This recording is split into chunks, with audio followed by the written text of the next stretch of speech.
Receita bruta orçada de R$ 1.145.439.782 e uma receita bruta arrecadada de R$ 1.130.463.542,11. Foi deduzido do Fundeb da receita orçada 115 milhões. Contribuímos para o Fundo para o Desenvolvimento da Educação Básica e foi repassado ao município R$ 93.640.885,24. Uma despesa com pessoal, o limite mínimo que tem que ser aportado em relação à receita corrente líquida, que no segundo quadro foi de R$ 1.425.656,65, gasto com pessoal 312 milhões, nos últimos 12 meses, é bom refrisar, né? R$ 730.1.690,68, representando uma despesa com pessoal de 21,94% da RCL.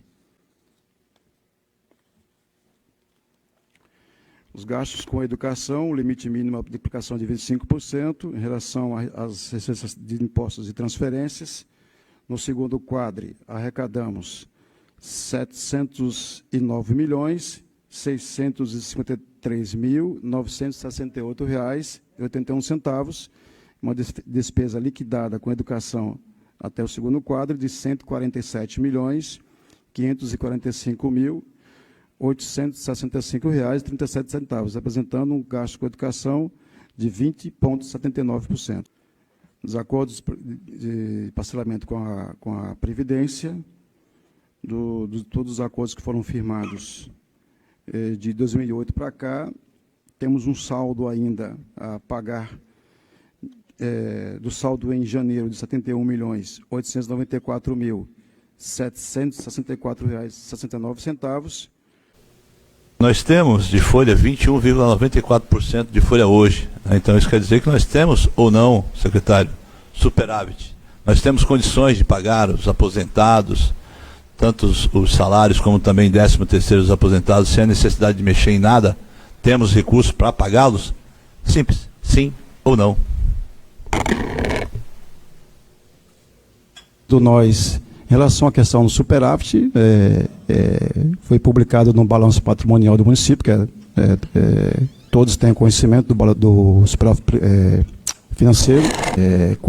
Quanto à decisão de utilizar os recursos para demais despesas, isso realmente é uma questão de governo, que vai definir aí a quitação de dívida. Nós temos muitas dívidas, temos dívidas com Caixa de Previdência em relação ao empréstimo, temos dívidas com a CUSAM, tem algumas dívidas consolidadas.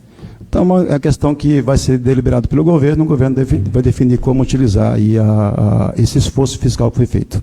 Temos hoje, em cima daquilo que é o limite prudencial, que poderia chegar a até 54%, algo em torno de uma diferença de R$ 456.868.284. Em outro momento, até quando vocês pegaram esse governo, nós sabíamos que havia um limite prudencial lá no teto. E de lá para cá houve um ajuste em tudo isso.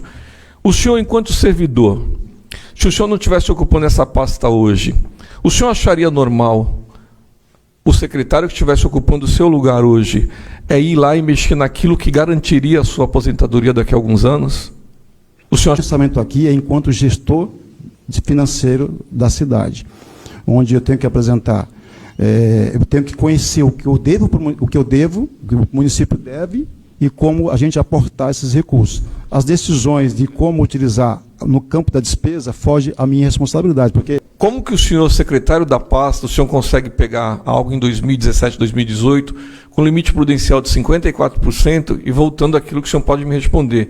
E hoje nós temos 21%. A administração pública, ela não visa guardar recursos, e sim vivenciar o bem-estar das pessoas. Em Cubatão, se você perguntar para mim, você tem saúde? Não temos. Se você perguntar, você tem educação de qualidade? Não temos. Se perguntar, você tem lazer na nossa cidade? Não. Você tem obras que são concluídas pelos recursos do município? Recursos nenhum. A gente tem recursos aqui somente do EIVE, de TACs e recursos federais. Aonde está indo o nosso dinheiro, secretário? Nós não conseguimos ver uma cidade pujante. O bem-estar das pessoas a gente não consegue ver. O dinheiro não está indo para os servidores públicos, que hoje tem um limite de 21%. Aonde está indo esse dinheiro que a população todo dia pergunta para os vereadores? Aonde está o dinheiro da cidade, então? Está guardado? É uma questão que envolve realmente questões de governo, né, com suas prioridades e tal. Empresas que prestam serviços para vocês, vocês não fazem. E eu sei que talvez não seja uma resposta que o senhor me dá agora, mas busque quem é o secretário responsável por isso, para que tenha pelo menos a decência de responder àqueles nossos irmãos que saíram, em sua grande maioria, dessa empresa hoje, porque não tem nem os seus direitos trabalhistas respeitados. Então, assim, mais uma vez, a gente fica falando em algo que a gente fala aqui, toda a audiência pública, estamos fazendo a lição de casa. Que lição de casa é essa, secretário? A lição de casa, vereador, com todo respeito, é todos os nossos débitos, nossas dívidas e todos os nossos acordos em dia. Está tudo em dia. Todos os nossos acordos trabalhistas. Discordo, mais uma vez, secretário. Discordo, porque estar em dia é ter decência para a empresa que presta serviço para a cidade de Cubatão no dia de hoje, em 2022, para que a mesma, quando vocês forem lá pagar essa empresa, para que ela respeite e deposite o fundo de garantia dos nossos irmãos que estão lá há 3 anos sem receber fundo de garantia. Podemos afirmar o mesmo acontecido em 2021, como o senhor mesmo já respondeu, que foi publicado e realmente tem o processo 267-2022, onde consta 186 milhões de superávit. Já podemos afirmar, até mesmo que foi uma linha de raciocínio do vereador Alessandro, poderemos afirmar que, então, 2022 teremos superávit também. Segundo, perspectiva de superávit. Sim. Foi bem enfático e eu não vou entrar nem nesse método. E aqui os aposentados e pensionistas que estão aqui, é ação de governo. Se o governo não paga, é porque ele não quer. Não é ação de Vossa Excelência, Vossa Senhoria, porque é o secretário. Então é do governo. O governo não quer pagar. É a gestão dele que não prioriza o que é prioritário. O vídeo que ele produziu, ele fala que quer mexer no recurso, porque não tem recurso financeiro, não tem dinheiro para as políticas públicas. Inclusive, cita obras que, como o vereador Sérgio colocou, do Estado, não é do município. Aí Vossa Excelência coloca pagamento em dias. É muito pouco para o nosso município. Isso é dever de casa. É como nós, pai de família, pelo menos o feijão, o arroz, pode faltar mistura, mas tendo o feijão, o arroz, o sal, o óleo, a gente se vira. Igual o senhor colocou também a questão da CUSAM. Lembrando que a iniciativa de fechar a CUSAM é dessa administração. Não é de governos passados. Foi dessa administração que, ação de governo, votei, infelizmente, me arrependo de ter dado esse voto, achando que seria o melhor para a cidade, mas não é o que aconteceu, até mesmo que o senhor colocou aí, acho que são 15 milhões para pagamento, e muitos, 20 milhões, 15 milhões, muitos deles ainda na justiça e não conseguem pagar. Então, assim, dentro da sua pasta, o senhor já me respondeu que teremos sim superávit. Agora, a questão é que o governo não funciona. O problema não é dinheiro. O problema é administrativo.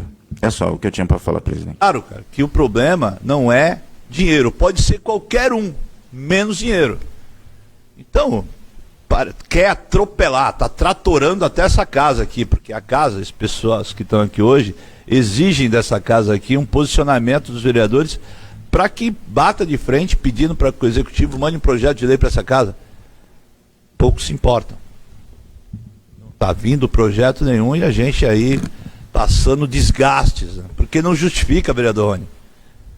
Eu seria o primeiro a defender ele, apesar de não concordar com absolutamente nada que o prefeito faz. Aqui, como eu digo sempre, é a cidade aqui das prioridades equivocadas. Né? O mundo acabando, as unidades básicas de saúde com um cheiro de urina de rato que cai do teto, do forro, e vislumbra em relação a um PIR de 12 milhões. Né? Assim, é muito louco a coisa. Então, essa comissão aqui tem o poder de pedir esclarecimento quanto a isso, cara. Vai mexer onde não deve. Por quê? Então precisa, lógico, ter um posicionamento aqui, essa casa, e deixar muito claro que ele não faz o que bem entende, porque ele é o prefeito. Hã? Não é dessa forma. Só se existisse só o prefeito. Pergunta, desculpe. Dentro desse documento que eles fizeram uma consulta com o Ministério da Previdência, eles colocaram como que a saúde financeira da cidade estava ruim. E aí eu quero saber, já que tem essa constante comunicação entre vocês, se foi enviado algum documento comprovando números, gráficos, o que seja, comprovando para o Ministério da Previdência que realmente tem problema ou não com a saúde financeira aqui do município. Quando foi feito o relatório, a gente, por conta do problema sistêmico, a gente não tinha ainda a informação do balanço patrimonial. Não tinha ainda sido finalizado as receitas e despesas e não tinha ainda sido publicado o balanço patrimonial. A consulta foi anterior à publicação do balanço patrimonial. Então a gente não tinha informação que foi depois apurada em termos de balanço patrimonial quando se apurou o superávit.